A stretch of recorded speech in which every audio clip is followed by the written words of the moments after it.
Fala pessoal, tudo bom? Eu sou o Fábio Amado, Head de Produto e Design de Experiência do CAS. Estou aqui hoje para compartilhar com vocês um pouquinho da minha experiência, conhecimento, em formas que a gente pode aterrissar um conteúdo, um aprendizado para nossas vidas, tanto profissional quanto pessoal, né? A gente entende que hoje em dia vocês passam por uma série de bombardeios de informação, muita coisa, né, mesmo, é um artigo, é um livro, são vídeos, palestras, só que como de fato eu vejo esses conteúdos e consigo absorver o máximo possível para o meu dia a dia.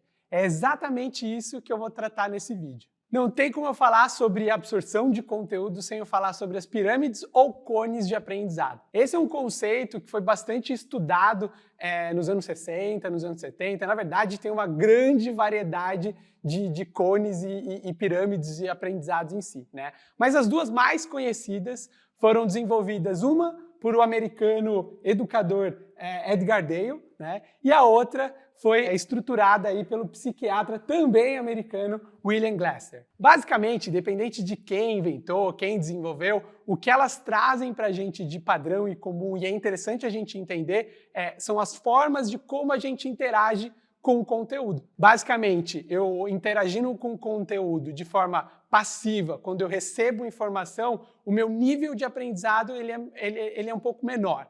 Agora, quando eu interajo de forma mais ativa com o conteúdo, né, ali talvez ensinando, discutindo, usando de forma prática, o meu nível de absorção é muito maior. Então, basicamente, o que eles falam é essa pirâmide que vocês estão vendo aí na tela de vocês, onde 5% que tem aí no topo da pirâmide é o nível mais baixo, muito por conta dessa absorção passiva, né? Então eu estou ali lendo um e-mail, lendo um artigo, lendo um livro, vendo uma palestra, então eu não tenho tanta interação em si. Mas essa parte de baixo, esses 3 últimos pontos dessa pirâmide, né, a discussão, o uso de forma prática ou até mesmo usar para dar aula sobre um conteúdo em si, eu consigo absorver muito mais esses conteúdos. E são justamente esses 2 pontos que eu quero aprofundar com vocês aqui, né? Tanto discussão quanto o uso de forma prática. É importante a gente saber questionar, é importante a gente organizar essa conversa, organizar essa discussão, justamente para aumentar o nível de absorção dentro de um conteúdo, né? Para a gente, de fato, aprender o que precisa ser aprendido. E como é que a gente pode estruturar boas discussões, boas conversas de aprendizado em si? Então eu trago aqui 5 passos, etapas que podem ajudar você a conversar de uma forma mais organizada, estruturada, principalmente depois de assistir ou interagir com algum conteúdo para, de fato, aprender bons insights, boas ideias, enfim, para ajudar você tanto na vida pessoal quanto profissional também, né? O primeiro passo que eu trago aqui é para a gente tentar, antes de assistir um conteúdo, ir um pouco mais preparado, né? Não cair de paraquedas. Então é muito importante, se eu vou assistir uma aula online, ou uma palestra física, enfim, qualquer coisa, qualquer conteúdo que eu vá interagir nos próximos minutos, assim, vamos tentar dar uma lida numa sinopse, tentar dar uma investigada em alguma coisa antes, algum tipo de informação que me deixe um pouco mais preparado e até mesmo que eu vá um pouco mais orientado no que eu preciso enxergar dentro desse conteúdo que eu vou interagir. Então esse seria o nosso primeiro passo.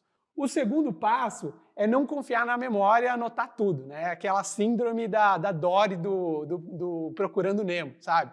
A gente precisa sempre anotar. Então durante o conteúdo, o máximo que você anota, tudo aquilo que chama a sua atenção, acaba sendo muito importante para esse processo de aterrissagem depois, né? Eu tenho, sei lá, 1000 caderninhos em casa, nunca li nada deles, mas o fato de escrever já automaticamente eu acabo memorizando alguns pontos que são importantes. Então, acho que esse é o passo 2 aqui pra gente. No passo 3, sempre quando acaba um conteúdo, quando eu termino de ver uma palestra, alguma coisa assim do tipo, eu sempre paro ali comigo mesmo, um momento sozinho, e tento definir em 10 minutos 5 grandes questionamentos que aquele conteúdo me fez pensar. Então vamos supor que eu acabei de assistir uma palestra sobre o futuro do trabalho, né? Então a gente aí está vivendo a pandemia, saindo da pandemia, então tem o trabalho online, o trabalho presencial, enfim, tá, o que vai ser no futuro? Assisti uma palestra super legal sobre isso.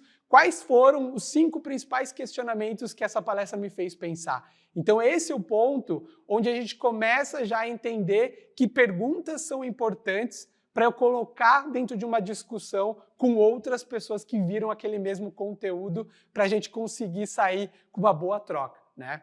Isso também já encarreta no nosso próximo ponto. Então, o passo 4, ele é recorrente do passo 3, né? Então, se no passo 3 eu defini ali algumas perguntas, eu cheguei em algumas perguntas depois de interagir com o conteúdo, nesse passo eu vou definir qual pergunta, quais questionamentos vão nortear aquela discussão, né? Então, aqui eu vou ver qual pergunta é interessante, que pode provocar uma boa discussão, qual pergunta está relacionada não só com o conteúdo, mas também com o contexto que eu estou inserido. Um exemplo é, se eu estou ali assistindo um conteúdo do futuro do trabalho e eu trabalho dentro de uma indústria, o que eu estou resgatando de questionamento importante para aquele meu contexto industrial, por exemplo? Então, o que faz eu pensar, que tipo de pergunta eu gostaria de esclarecer? Então, esse passo é a gente definir as principais perguntas que vão nortear uma boa discussão coletiva com outras pessoas que pensam de forma diferente. Aliás, esse é um ponto crucial, ponto-chave aqui.